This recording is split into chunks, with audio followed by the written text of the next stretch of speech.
High everyone, नमस्ते। म प्रतिमा र आज मसँग छ अमेजफिटको यो दुईवटा स्मार्ट वाचेस जुन चाहिँ हालसालै नेपाली मार्केटमा लन्च भएका छन्। यी हुन् अमेजफिटको GTR4 र GTS4। यी दुवैको प्राइस चाहिँ नेपालमा 31,500 रुपियाँ रहेको छ। सो यो प्राइसमा चाहिँ अमेजफिटको यो स्मार्ट वाचेसहरूलाई चाहिँ प्रिमियम सेगमेन्टका स्मार्ट वाचेस भन्न सकिन्छ। एनिवे, अमेजफिट GTR4 र GTS4 मा के कस्ता फिचर्स छन् र के यिनको 31,000 प्राइसको लागि चाहिँ यी स्मार्ट वाचेसहरू वर्थ इट हुन् त? आजको यस भिडियोमा चाहिँ म यो सबै कुरा डिस्कस गर्नेछु। ओके, सबैभन्दा सुरुमा त यदि तपाईँलाई GTR कुन हो र GTS कुन हो भनेर छुट्याउन गाह्रो हुन्छ भने याद राख्ने एउटा सजिलो तरिका चाहिँ GTR R भएको वाला चाहिँ राउन्ड घडी हो र पछाडि S भएको वाला चाहिँ यो स्क्वेयर सेपवाला घडी हो भनेर याद राख्न सकिन्छ। एनिवे, डिजाइन वाइज चाहिँ एकदमै क्लिन टाइपको लुकमा आउँछ यो दुईटै स्मार्ट वाचेसहरू। रेगुलरली लगाउँदाखेरि पनि हातमा त्यस्तो फ्ल्यासी देखिँदैन अनि पार्टीहरूमा अथवा फर्मल इभेन्ट्समा पनि जे होस् राम्रै देखिन्छ। मसँग भएकोमा चाहिँ यस्तो नाइलनको स्ट्र्याप छ जुन चाहिँ यो GTS4 मा चाहिँ राम्रै देखे पनि GTR4 को यो ब्ल्याक र रेड कम्बिनेसन चाहिँ मलाई खासै राम्रो चाहिँ लागेन। बट देन अगेन आफ्नै चोइसको कुरा हो यो चाहिँ। र राम्रो कुरा त यहाँ युनिभर्सल स्ट्र्याप मेकानिजम भएकोले तपाईँले आफ्नो चोइसको कुनै पनि थर्ड पार्टी स्ट्र्याप यहाँ लगाएर चलाउन सक्नुहुन्छ। GTS4 को लागि चाहिँ 20mm वाला वाच स्ट्र्याप लाग्छ भने GTR4 मा चाहिँ 22mm को लाग्छ। अब यो नाइलनको स्ट्र्याप लगाउँदाखेरि चाहिँ कम्फर्टेबल नै भए तापनि पानीमा भिज्दाखेरि चाहिँ अलिक बढी नै पानी अब्जर्भ गर्छ यसले। सो यदि तपाईँलाई वर्कआउट गर्दाखेरि चाहिँ एकदमै धेरै पसिना आउँछ भने अलिकति बदर हुनसक्छ। So you can go for other strap options if you like. यो दुवै स्मार्ट वाचेसको साइडमा चाहिँ तपाईँले रोटेटिङ क्राउन पाउनुहुन्छ भने GTR4 मा चाहिँ एडिसनल बटन पनि छ यहाँ तलपट्टि, जसले चाहिँ तपाईँले आफूले चाहेको जुनै पनि फङ्सन ट्रिगर गर्न कस्टमाइज गर्न सक्नुहुन्छ। अब डिस्प्लेको कुरामा चाहिँ तपाईँले अमेजफिट GTR4 र GTS4 दुवैमा राम्रो खालको एमोलेड डिस्प्ले पाउनुहुन्छ र अमेजफिटले चाहिँ यहाँ टन्नै वाच फेसेसको अप्सन पनि दिएको छ। यहाँ चाहिँ अब Wear OS powered smart watches जस्तै प्ले स्टोरबाट डिरेक्टली वाच फेस डाउनलोड गर्न चाहिँ मिल्दैन, तर अमेजफिटले दिएको वाच फेस अप्सन्स राम्रै छन्। So no complaints there. यहाँ प्ले स्टोरबाट एप डाउनलोड गर्न नमिल्ने भए तापनि यी दुवै स्मार्ट वाचेसमा अमेजफिटको आफ्नै एप स्टोरबाट चाहिँ एपहरू डाउनलोड गर्न मिल्छ। त्यस्तो धेरै काम लाग्ने खालको अप्सन्सहरू चाहिँ छैन यहाँ, तर यो नोटिफाई फर म्याप्स भन्ने एप चाहिँ मलाई निकै युजफुल लाग्यो। यहाँ चाहिँ अब गुगल म्याप सपोर्ट छैन, सो यो एप चाहिँ त्यसको रिप्लेसमेन्ट हो भन्न सकिन्छ। युजेबिलिटी वाइज चाहिँ यो स्मार्ट वाचको युआई र युएक्स निकै फ्लुइड छ। एनिमेसन्सहरू यहाँ निकै स्मुथ छन् अनि युआई पनि निकै सिम्पल छ, एकछिनमै युज टु भइन्छ। यहाँ राइट अथवा लेफ्ट साइडबाट स्वाइप गर्दाखेरि चाहिँ हार्ट रेट अनि वेदर जस्तो फङ्सन्सहरूलाई एक्सेस गर्न सकिन्छ भने माथिबाट तल स्वाइप गर्दा चाहिँ कन्ट्रोल सेन्टर र तलबाट माथि स्वाइप गर्दा चाहिँ नोटिफिकेसन्सहरू एक्सेस गर्न मिल्छ।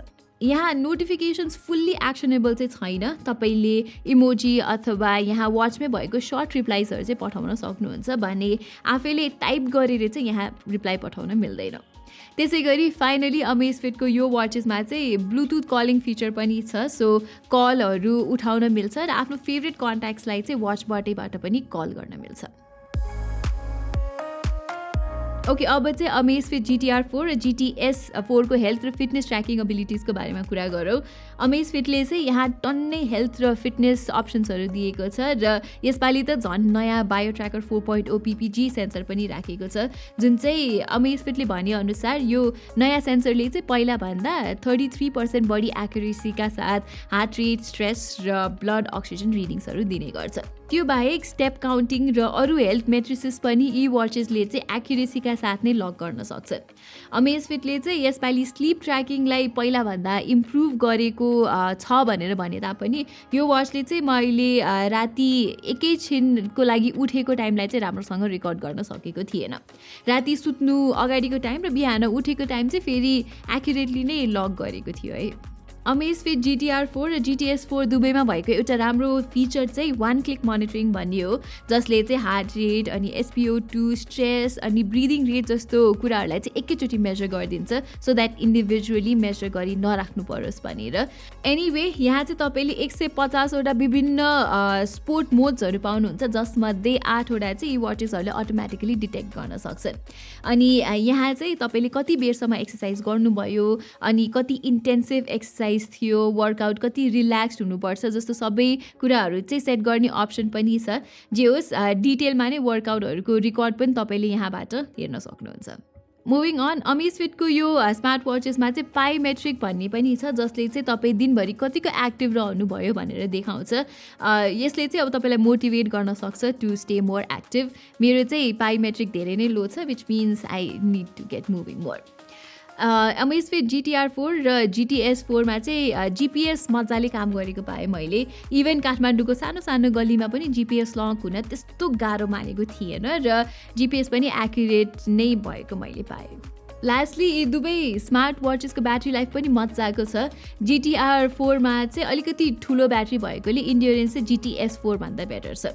मैले चाहिँ लगभग 7 दिन जतिको इन्ड्योरेन्स पाएँ एकदमै एक्सटेन्सिभली युज गर्दा। नर्मली युज गर्दा त 10 दिन जस्तो मजाले टिक्छ यसको ब्याट्री चाहिँ।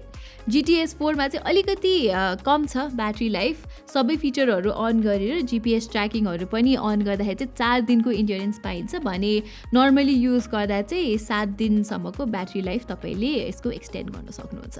चार्जिङको कुरामा चाहिँ GTS4 अलिकति चाँडो चार्ज हुन्छ, 1 घन्टा 15 मिनट जति टाइम लाग्छ भने GTR4 चार्ज हुन चाहिँ 2 घन्टा जस्तो टाइम लाग्छ। सो कन्क्लुड गर्नुपर्दा चाहिँ मैले सुरुमा 31,000को प्राइसमा चाहिँ यी स्मार्ट वाचेसहरू वर्थ इट छन् कि छैनन् भनेर आन्सर गर्छु भनेको थिएँ। सो दि आन्सर इज, हुन त सस्तो 10,000 वाला स्मार्ट वाचेसहरूमा पनि धेरै हेल्थ र फिटनेस ट्र्याकिङ फिचर्सहरू पाइन्छ, तर के हुन्छ भने यी स्मार्ट वाचेसको मेजरमेन्टहरू चाहिँ एक्युरेट नहुन सक्छ र अमेजफिटको यो वाचेसहरूमा भएको जस्तो भेराइटी अफ ट्र्याकिङ अप्सन्स पनि तपाईँले तिनीहरूमा पाउनु हुँदैन। So if you're serious about health and fitness tracking र if you have the budget, अमेजफिटको यो स्मार्ट वाचेस वर्थ इट नै भएको पाएँ मैले। र यो 30,000को प्राइस सेगमेन्टमा चाहिँ खासै धेरै अप्सन्सहरू पनि छैनन् कि नेपालमा। र अब स्यामसङको वाच 5 सिरिजको प्राइस 40,000बाट सुरु हुन्छ र एप्पलको वाचेसहरूको प्राइस पनि त्यस्तै महँगो छ। सो बजेट रेन्जभन्दा अलिकति माथि तर हाई एन्ड स्मार्ट वाचेसभन्दा अलिकति तल ठिक्कको प्राइस रेन्जमा चाहिँ अमेजफिट GTR4 र GTS4 राम्रै अप्सन छन्।